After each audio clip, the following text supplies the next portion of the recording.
Hi friends, it's Belinda here from Be Making Joy. Welcome to episode 74 of What Brings Me Joy, a mostly knitting podcast from my home here in Calgary, Alberta, Canada, where I share with you what's on my needles, what's just come off my needles, and a bit about my life. It's been over a month since I last recorded. Today's date is Tuesday, July 14th, 2026. I last recorded on June the 11th, over a month ago. A week after that, I had to make an emergency trip to Nova Scotia, and then I had something to catch up on when I got back, and it was Stampede Week. And so here we are. In this episode, I have two finished objects, one of which I'm wearing, and some progress on a couple of other WIPs. One that I've started since we've spoken last and have almost finished. Actually, two that I've started since we've spoken last, I think. But anyway, before we get started, a brief life update first. After the last episode, we did a short trip to Canmore in early June, which is in the mountains just an hour and a bit from our house here in Calgary. Canmore, Alberta, and lovely little spot where the Three Sisters Mountains are. Dan did a long bicycle ride from Canmore to Banff and beyond to, I think he went as far as Castle Mountain, and then back to Banff. Met us in Banff that day.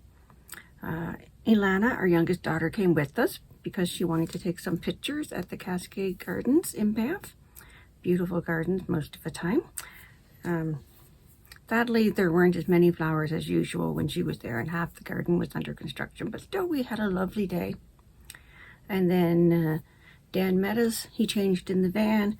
We went for lunch at the Grizzly, which the Grizzly House, mind you, it's a lovely restaurant famous for cheese fondues, chocolate fondues, and exotic meats that you grill yourself at the table. It was fun. So we shared some elk and some bison and some seafood and, of course, the chocolate fondue. Then we took a drive up the mountains to the Norquay ski hill. There was some construction on the way up, so it was a slow drive. There was a lot of mountain sheep, mountain goats. We argued over whether they were called mountain goats or mountain sheep, and I think mountain sheep win. I have some pictures of that. Stay tuned to the end of the video. I will insert footage of our trip up the Norquay ski hill. And at the top, we took the chairlift to the very top of the mountain. Beautiful views. So I have some clips for you. So while we were in Canmore, I finished this sweater, which I will talk about in a minute. And while we were in Canmore, my mother was released from the hospital after her hip operation. She was still barely moving, and my dad needed some help with her, so I booked a trip to Nova Scotia for 2.5 weeks. Yeah, it was 2.5 weeks. And but the next night after I booked the trip, she had a stroke, a blood clot to the brain that caused the stroke. So all my girls booked an emergency trip out as well because, you know, their grandmother could have died. So it was an emotional event for all of us. So we all gathered back home in Nova Scotia. I came back on July 6th. Mom is in a rehabilitation facility and what they call RCU, Restorative Care Unit. We don't know how long she will be in there, but I'm certain that they won't send her home until she's able to take care of herself. So I feel relieved about that. Upon my return here, I had to catch up on some messages and some financial matters. I had an appointment at the optometrist, and because I'm on watch for glaucoma. So that all turned out okay. There's no changes, so just still on watch. And I had to renew my prescription for my medications, for my blood pressure medications. It was a busy week. It was also Stampede Week here in Calgary, which is our annual rodeo and midway show with rides and games and an agricultural show and a lot of music events.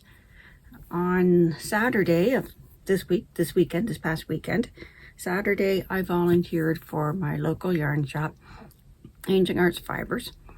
They put on a Stampede breakfast. This is their 4th annual Stampede breakfast that they've done. A Stampede breakfast is a tradition to serve pancakes to the community. So this event also hosted a marketplace of various fiber-related vendors, and there were 38 vendors this year. Unfortunately, I didn't take any photos. I was volunteering serving pancakes all morning, and then I went to meet my husband in the afternoon to go down to the Stampede grounds, and then to the Alanis Morissette concert down there on the grounds. So this sweater and the stadium zit-a-pun that I made were my entries into the creative arts show at the Stampede. And my wonderful husband delivered them down there for me while I was away. I have some pictures of my entries on display. And I can read for you my report card that I got back when I picked them back up this morning. So let's do finished objects. What I'm wearing, this is my Maple Leaf cardigan. How is our lighting going? This is the new design that I've been working on, and I finalized the pattern. This week, sent it out to my tech editor. She says she'll work on it. Her goal is to work on it tomorrow, so I will get my test knit phase up and running. I will put the application link below to apply to test knit. I do it on yarnpond.com. So this is written for worsted weight yarn on 6mm needles, which is the US 10, at a gauge of 15 stitches per 4 inches. I used Lion Brand Pound of Love for this one, which is an acrylic. You'll want a yarn with a good stitch definition for this, so you can see that maple leaf texture on the sleeves and all over the body.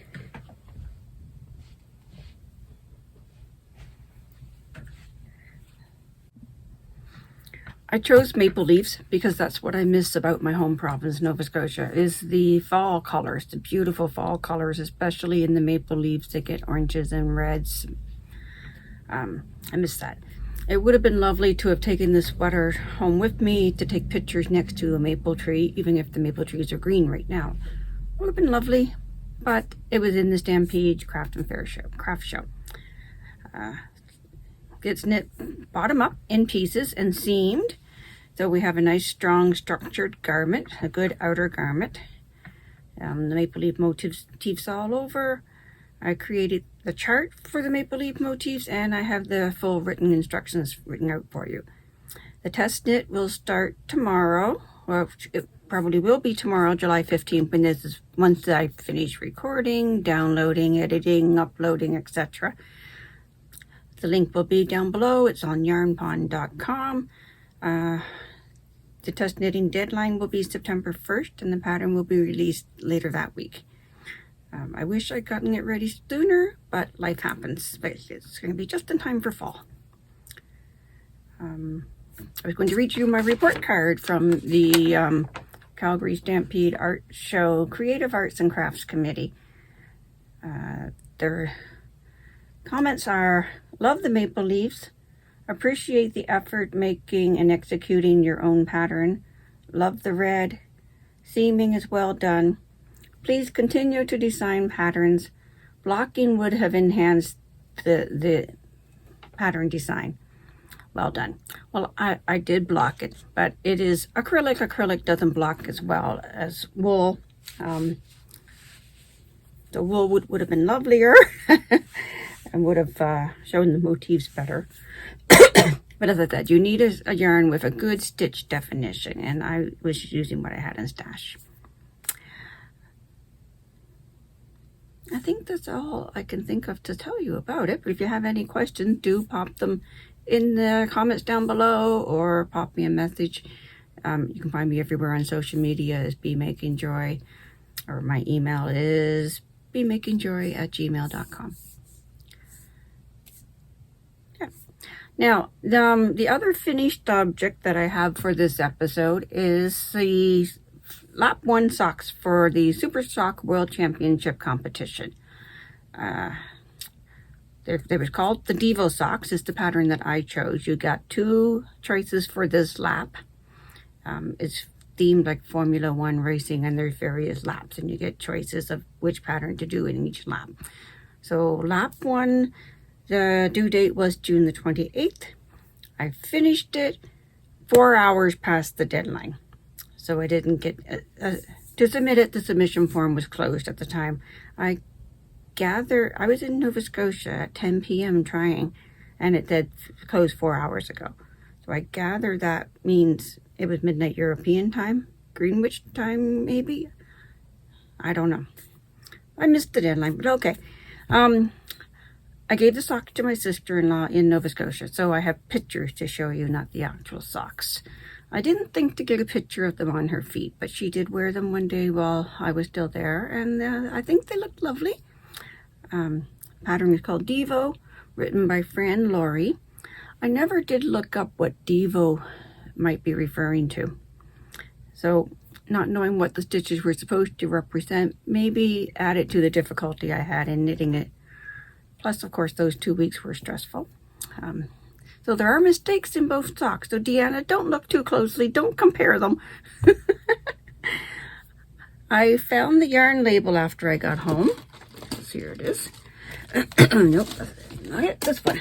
So I can tell you now what the yarn is. Here's my leftovers. There's yak hair in your socks, Deanna. It is, the brand is Frida Fuchs. It's German. I bought it in Berlin last fall. And the yarn base is Remy Yaki sock. And it is, why don't I put my glasses on instead of squinting? 70% superwash merino, 20% yak, and 10% nylon. And the colorway, I'm going to butcher the German, Schlafmorn. Let's see if you can read that on that sticker, Schlafmorn, which I looked up. It means sleeping poppy is what it translates to. And I have a picture that Google showed me off a poppy I can insert for you that came up with this name on it. So yeah. So for Super Sock World Championships, you're required to knit to a minimum of, for this one, 68 stitches around. And I used a 2.25 millimeter needle, the smallest needle size I could handle. I had my sister in mind when I chose the yarn and started the sock, and I'm so glad that they fit her. That was a success. Before I clean off my desk, I also have the report card here from this submission that I did to the Stampede as well. My Stadium Sit-Upon hockey themed. The colorway is the Calgary Flames colorway of Hat Trick by Ancient Arts Yarns.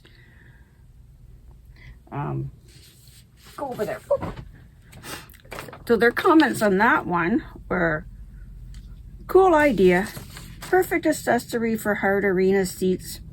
Appreciate the work that went into incorporating the handle into the piece. Very cool original design, sure to get lots of use, good job. I didn't win any prizes, but it was nice to see my things on display and to get them very kind comments. Okay, let me pause and clean up and move on to my WIPs. So shortly after my last recording, I started the Fading Memories Cowl by Ann Budd. This was an all-day knit-along in support of Alzheimer's research. Her pattern sales went to Alzheimer's, and the yarn I purchased went to Alzheimer's. I showed you the yarn as an acquisition in the last episode. It's by Gage Dye Works, a hand dyer out of Canada, Victoria, BC. I'll link their online shop in my show notes. This colorway was called Opal Memories, specially dyed for Ann Budd's annual Alzheimer's fundraiser. It's a 4-ply fingering weight sock yarn, 75% superwash merino, 25% nylon, and I've got 50 grams of each color.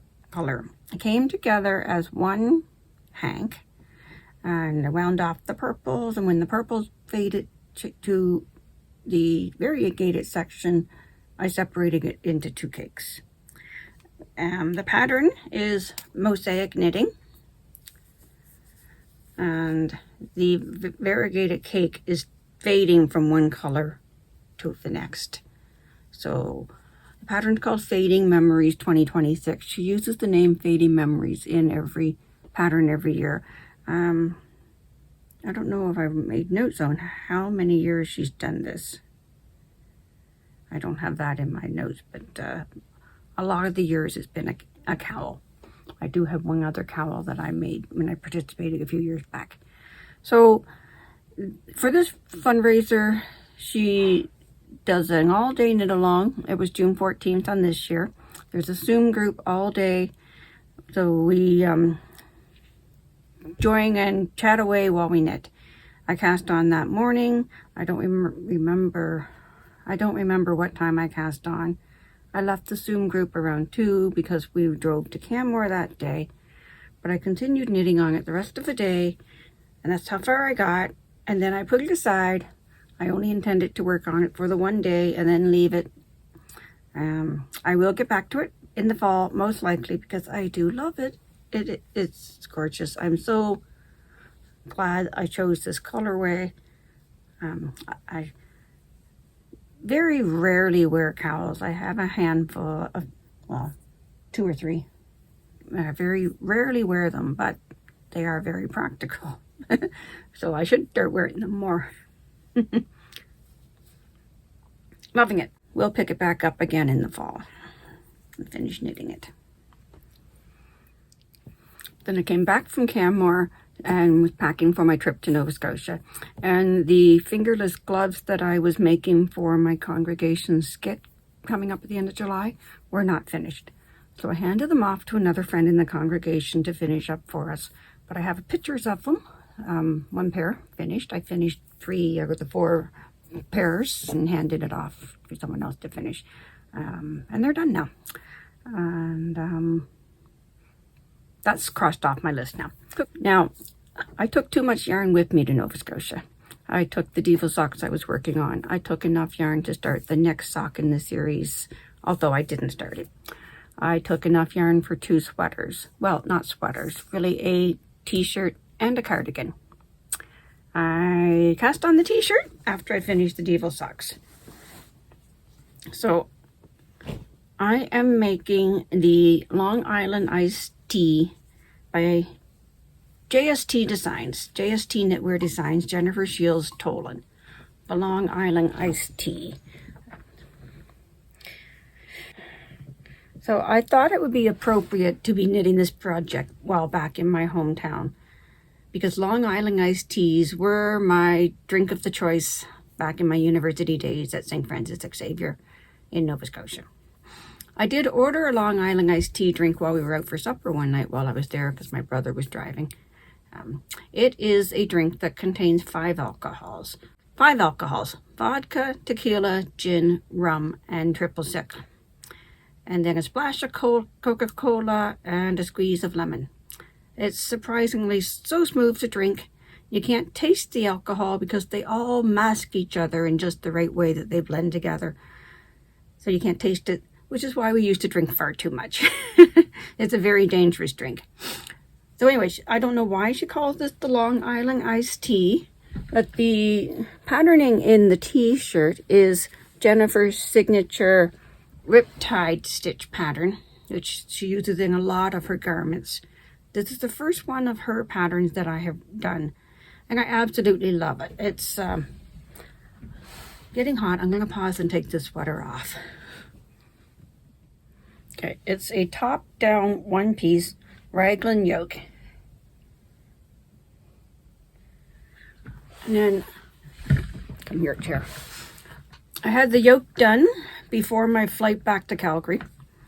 I didn't really knit very much while I was at the hospital. It just wasn't, I never felt comfortable enough to just sit and knit there. And there was a lot of driving back and forth to and from the hospital, and then even more to and from the facility they sent her to next. So I didn't get as much knitting done as I thought I would. But I did enjoy the opportunities I did have to knit on it.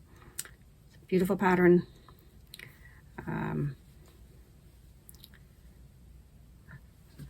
So I split off for the sleeves and was just about maybe an inch past before I got to the airport. I did most of the body at the airport and on the plane, and then at knit group back here, and then the hem after I got home from knit group. So that riptide stitch is again in the hem. And then it binds off with an I-cord cast off. Now, I had one thing I wanted to point out. I noticed my tension got looser after I was at the airport, after I was on the airplane. I think once everything's settled, I'm coming back home, I know Mom's in good hands, my tension got looser.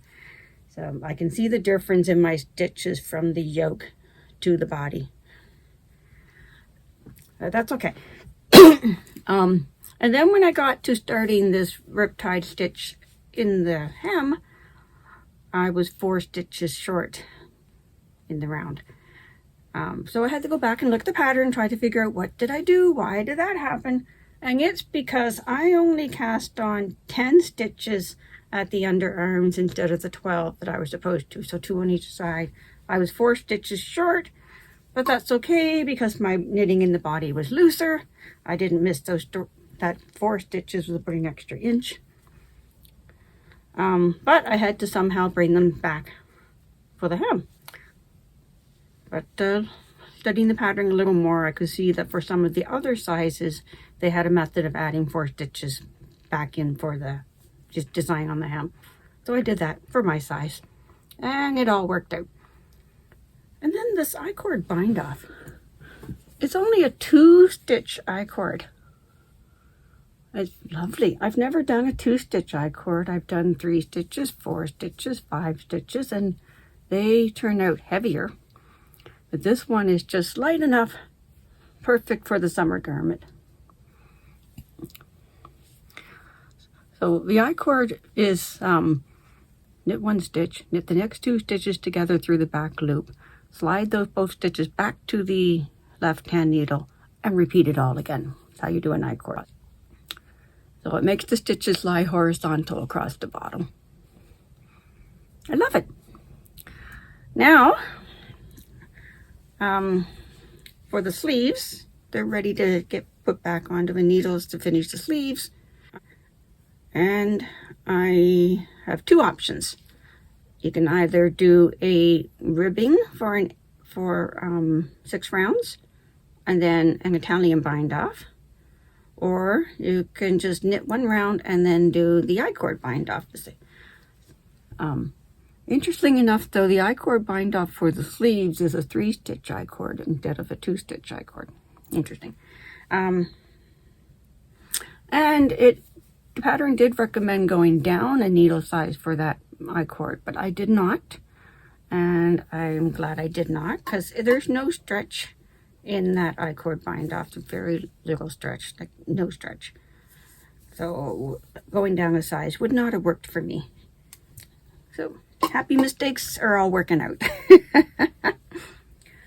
So I will, while I'm editing, put these stitches back on the needles and then take pictures. We'll sit and stare at the pictures while we decide whether we're doing the ribbing or just I-cord bind off now. I do like the I-cord bind off better than an Italian bind off. So even if I do the ribbing, I will choose the I-cord bind off instead of the Italian bind off. Another thing I'm considering is maybe just extending this riptide an inch before I bind off, because I wonder if I need more material at the underarm. Well, we'll put the stitches back on the needles, we'll try it on, take some pictures, and figure it out. So that will be ready next episode. Love it. It's going to be finished in time to wear to our convention at the end of July over top of a dress, a sundress. And oh, the yarn. Do you see the sparkle in the yarn? This is from Pearl Passion, a hand dyer out of Estevan, Saskatchewan. Here's the tag. Pearl Passion, there's her logo. The dyer's name is Megan. This yarn is a 75% superwash merino, 15% nylon, 10% stellina, and it's the stellina that is that metallic sparkle thread. So it's a fingering weight. I thought I was doing a DK weight. No, it's fingering weight. Did the pattern call for a fingering weight? Yes, I think it did.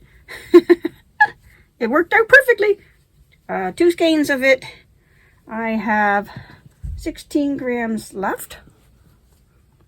So that should be enough to do my sleeves. Wonderful. Working out perfectly. Now, I have a lot of acquisitions to show you. A lot of yarn, some wool, a couple of gifts from my brother and my sister-in-law, and something else. I'm drawing a blank. But first, let's talk numbers. How many projects do I have on the needles now? And how am I doing on my goal of knitting more than I buy? So my WIP count. Last episode, I had 5 projects on the needles. I have since finished the maple leaf sweater. I passed the fingerless mittens on to someone else to finish while I made my emergency trip. I started and finished the Devo socks.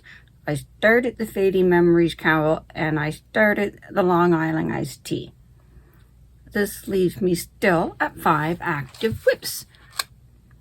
The Long Island iced tea, the Fading Memories cowl, the jean cardigan, the temperature scarf that I haven't touched since April, and the dishcloths, of which I have 3 partially completed dishcloths that I want to get finished before the end of July, before our convention. So my upcoming plans are to finish those dishcloths, to finish the Long Island iced tea so I can wear it to the convention. Then I will finish the jean cardigan to wear on cooler nights in August. Hopefully we get some cooler nights in August. And then I am itching to cast on the Watermark cardigan by Marie Green. I took the yarns for it with me to Nova Scotia. Her 4-day July knit along started July 1st, but I didn't start it because I was having so much fun with the Long Island iced tea. And then I have not started yet on the bag idea that I have for the Knitting Guild Association Design Contest, which is due September the 30th. It's written in my head, but not on paper yet and not on the needles yet. And I also want to do the Show Your Colors tee by Sari Nordland in those neon colors that I bought at Prairie Fiber Fest. No, I didn't buy them at Prairie Fiber Festival. I bought them at Ancient Arts Yarns. I've showed them to you. And I bought yarn to rework one of my older patterns. But before we show the yarn, before we get to acquisitions, let's update my grams in, grams out list. My goal is to be knitting more than I'm buying, using more yarn than I'm buying. And, let's see. Last episode was in early June, and at that point I was looking at a total of 1,385.54 grams more out than in. I weigh my finished objects and record them in my list, and I record the grams of any yarn that I buy. So that was in early June. Since then, I gave the fingerless mittens and the yarn off to someone else. So that's a total of 198 grams out if I don't get my yarn back. I don't really need it back. The finished Devo socks, I didn't weigh them, but I'm guessing they weighed about 73 grams. And then I bought 1,460 grams at the Prairie Fiber Festival in Olds, Alberta on June 13th. And that sent the pendulum way in the other direction, leaving with me with a year-to-date total to the end of June. I haven't finished anything since that either. A year-to-date total of 587.54 grams more knit up than purchased. So yeah, it's one way in the other direction, but still a success story, because most of what I bought at the Prairie Fiber Festival has direct plans. So let's look at those purchases. Ooh.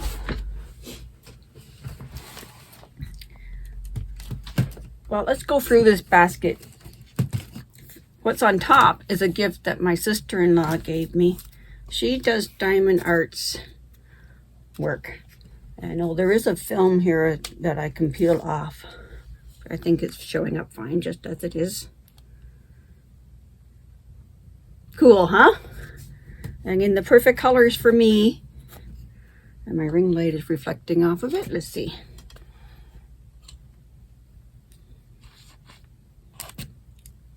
Yeah, I don't know if I can make it any better. Short of turning the light off. Everything is just reflecting it every which way anyway. Nonetheless, you can see enough to tell that it is beautiful.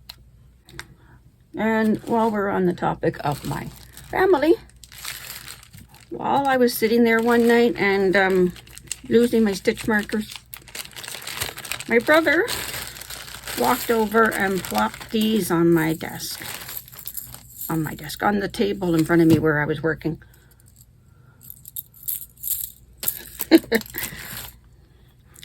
So there's about a dozen here.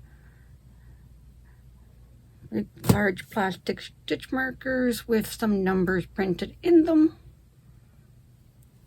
And I'm not sure how to hold them so you can read the numbers.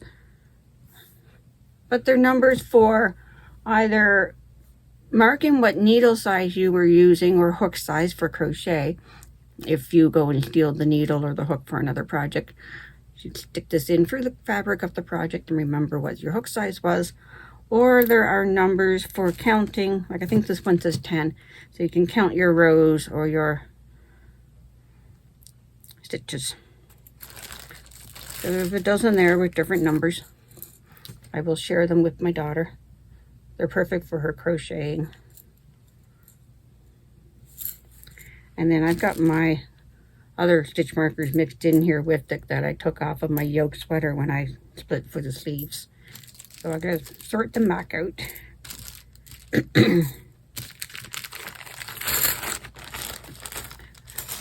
That's fun. So my brother has a 3D printer that he has a lot of fun with. And there is another thing from him. Just a second, let me fetch it. So this is a Scrub Daddy holder. And he sits on the edge of the sink. And as you put your wet Scrub Daddy in there, well, that's all I'm going to say about that. Now, the Prairie Fiber Festival was just shortly after my last episode. It was in Olds, Alberta, which is about an hour drive from Calgary, north of Calgary. It was on June 13th, a Saturday. And I made several purchases. First, from the Yarn Merchant, which is a store in Didsbury. They were selling off some inventory. So I bought a whole bag of Cascade Heritage and $70 for the 5 skeins. Really awesome deal. I don't know if it's discontinued colors or what. It's color number 5793, which the internet is calling Beat. It's a fingering weight, 75% superwash merino, 25% nylon. And my intention with this is to re-knit my, right there, the Junebug shawl. The original is done in a worsted weight. I want to re-knit it in a fingering weight. And I am slowly, very slowly writing a book of my old patterns from my Memories of Down Home collection. And that was my first pattern, which actually has not been tech edited yet because I made it before I knew about tech editing and how valuable that would be. June bugs. It's a lace pattern in a stitch that looks like a June bug, which is very common in Nova Scotia in June, of course. So that's got a plan. And then I bought some DK weight from Kitty Mountain. And it's a 100% superwash merino. And the color is Goldberg. And I bought a sweaters quantity for skeins. These are 150 gram skeins. 115, sorry. 15 grams skeins, 280 yards each of the DK weight. So I got 4 skeins of it. Now, my intention was the Waterfall Cardigan by Marie Green. But I then bought something else for the Waterfall Cardigan by Marie Green, which I need to go fetch because it's already wound because it went to Nova Scotia with me. But here are the labels. Now, where is it? Here, it came with me in a drawstring Olaf and Sven backpack from Frozen. Intended for the Waterfall Cardigan by Marie Green. And it's Sassy Strings is the yarn studio. And the base is Sassy DK. It's a 75% superwash merino, 25% nylon. And the colorway is Mountain Retreat. And I think that's going to be wonderful. It's kind of a bluey green color.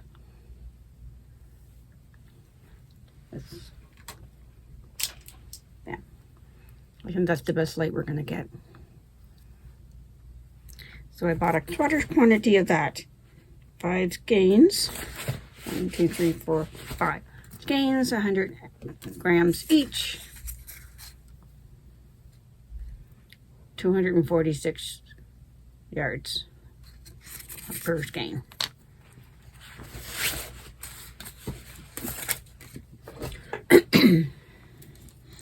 And I bought a grab bag. I love surprise bags. Reminiscent of my childhood when we were able to walk to the store and get a bag of penny candy. You get a brown paper bag, surprise what's in it. Or there were surprise bags done with different kinds of candy. They might include a candy necklace or various. Anyway, I love surprise bags. So this was by Familiar. Again, I cannot read without my glasses. Laser Designs. Everything in it is laser cut. Forgive the rattling. So we've got earrings of a reindeer, I think, a deer. We've got earrings of a moon, a crescent moon. We've got a keychain, which pays slightly inappropriate saying on it. But yes, sometimes my mouth gets me in trouble. And mushroom earrings. So, a little disappointed. None of it was knitting related. It's earrings and a keychain. I haven't worn earrings in years. I don't know if my holes are still there, if I'd be able to get something in there if I wanted it to, but not my style. I have no style. Haha. That's the yarn for the purchases. And then in the mail, I have a club of the month with Homestead, Long Way Homestead, based out of Manitoba. And every month we get a few ounces of wool to spin, each month featuring a different breed. So For June, we have the Canadian Arcot. Again, let's put on some glasses. The Canadian Arcot breed is the second in our special Made in Canada breed study. Like the Rideau Arcot, the breed was developed by the Agricultural Research Centre of Ottawa. So I guess I missed the Rideau Arcot. That must have been before I joined the club. Between the 1960s and the 1980s, the Canadian Arcot was created using the Suffolk, Ile-de-France, Leicester, North County, Cheviot, and Romnelet genetics. So that's quite a mix. The breed is generally used as a meat breed in Canada and are often described as being short and thick. They can adapt to either pasture-based operations or confinement farming operations. The breed is almost always white, but they often have mottled colored faces. So there's a picture of the breed. And then we've got about the wool. The wool from the Canadian Arcot can be variable. I imagine when it's got such a mix in it. Within a flock, the wool can be quite different, and defining the breed standard can be a bit challenging. In general, Canadian Arcot wool is considered a medium wool and can be enjoyable to work with both as a spinner or a knitter crocheter. The wool has beautiful luster and will produce beautiful results if dyed. Canadian Arcot wool is white, although their faces have the mottling color. Canadian Arcot wool will be a great choice for clothing like sweaters, mittens, hats, and even blankets. It has a rounded, full-bodied feel to it and will work great for textured pieces or cables. This average staple length is 2.5 to 3.5 inches. Its fiber diameter is 24 to 34 microns. The fleece weight is 4.5 to 5.5 pounds per sheep, I believe that means. It's rectangular, blocky locks with a defined crimp. And here's a picture of the fiber. And now let's look at the actual fiber. So it comes vacuum sealed. I've already opened it. And it's woven, so let's see if we can find, it's roving, so let's see if we can find an end. Well, I got some pieces, but I don't see the actual end. I don't want to rip it apart, but here's a section of it.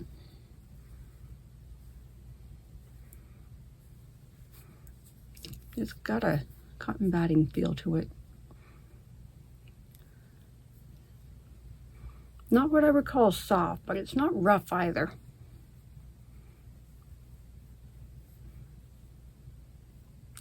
Lovely.